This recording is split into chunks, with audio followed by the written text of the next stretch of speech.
The moment still plays in my mind like a sudden crack of thunder on a clear day, the kind that makes your heart jump before you even understand why.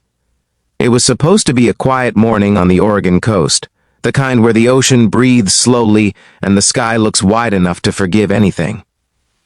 I had stepped out of my small rental cottage with nothing but a mug of coffee and my thoughts, never imagining that a single careless glance would drop me into the most mortifying moment of my life and quietly change the way I understood shame, grace, and second chances. Before the story unfolds any further, take a second right now. If you believe in kindness, forgiveness, and the idea that people deserve second chances, please like this video, leave a thoughtful comment, share it with someone who might need it, and subscribe to the channel. Your support keeps stories like this alive. My name is Andrew, and at that time I was 42, recently divorced, and trying to relearn how to exist in silence. The cottage I rented sat just above a stretch of beach, where the mornings were cold and honest, where the waves didn't care about your regrets. Next door lived my neighbor, a woman named Rebecca, someone I barely knew beyond polite nods and awkward smiles. She was in her late 30s, quiet, always walking the beach alone, carrying an air of distance that suggested she'd been hurt before. We were strangers sharing a wall and a view of the same endless ocean, nothing more. That morning, the wind carried the smell of salt and wet sand, and I walked closer to the water than usual, letting my thoughts drift. I was still learning how to be alone after years of noise and compromise, and the ocean felt like a patient listener. As I rounded a natural curve formed by dark rocks, I glanced up without thinking, and there she was.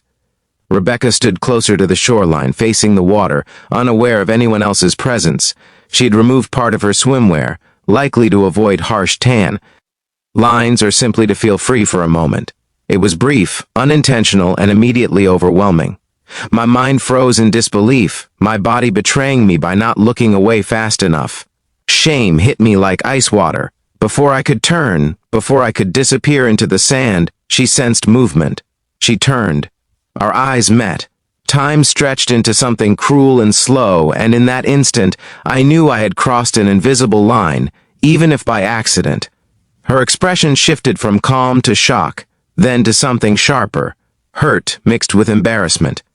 I spun around, my face burning, my chest tight with panic. I muttered an apology that probably dissolved into the wind before it reached her ears. I didn't wait to see her reaction. I walked back to my cottage, every step heavier than the last, feeling like I had failed some basic human test of decency. Inside, I sat on the edge of the bed, staring at the floor, replaying the moment over and over, wishing I could erase it. The rest of the day passed in a fog.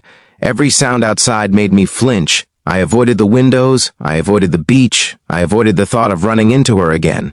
Mortification can be loud even in silence, and it echoed through me. I wasn't a bad man, but I felt like one. I knew intent mattered, but I also knew impact mattered more. I imagined how exposed she must have felt, how unsafe, and the thought twisted my stomach. Days passed without seeing Rebecca. Her curtain stayed drawn.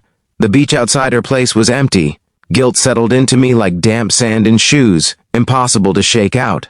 I considered leaving early, packing up and disappearing, but something stopped me. Running wouldn't undo what happened. It wouldn't make things right. On the fourth morning, I saw her again. She stood outside her cottage, arms folded, staring at the ocean as if bracing herself.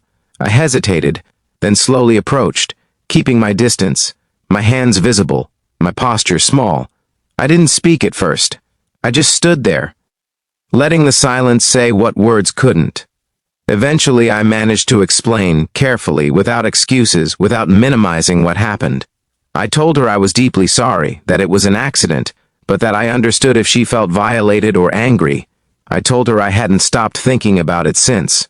Rebecca listened without interrupting. Her face remained guarded, but something softened around her eyes.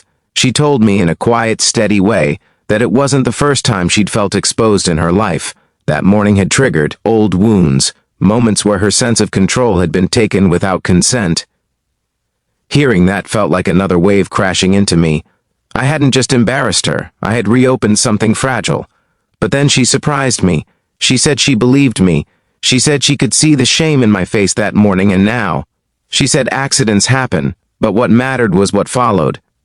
In that moment, forgiveness wasn't loud or dramatic. It was careful, cautious, and incredibly brave. From then on, things changed slowly. We didn't become instant friends. Trust rebuilds like the tide, inch by inch. But we started acknowledging each other again.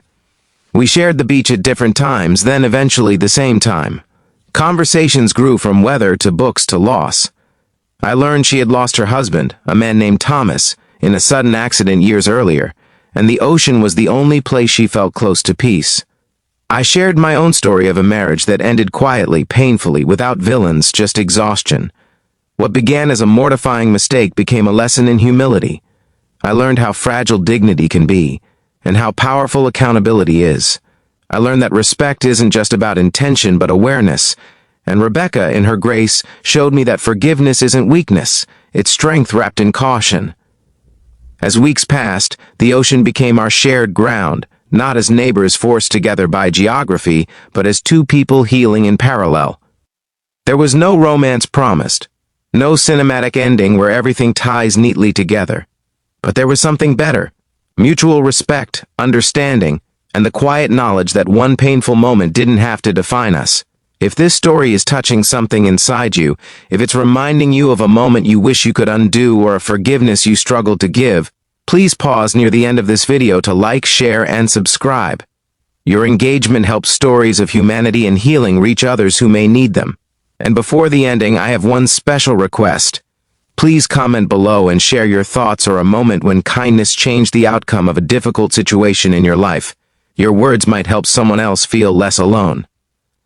On my last day at the cottage, I watched the sun rise one final time. Rebecca stood farther down the beach, wrapped in a towel, staring at the horizon. She gave me a small nod, a quiet acknowledgement of everything we'd navigated without spectacle. I nodded back, grateful beyond words. The ocean rolled on, indifferent yet constant, reminding me that life doesn't stop for our mistakes, but it does give us chances to respond with decency. I left that place changed, not because of embarrassment, but because of what followed it. I learned that the most uncomfortable moments can become teachers, that respect is proven after the damage, not before. And sometimes, the most powerful stories aren't about perfection, but about what happens when imperfect people choose kindness anyway.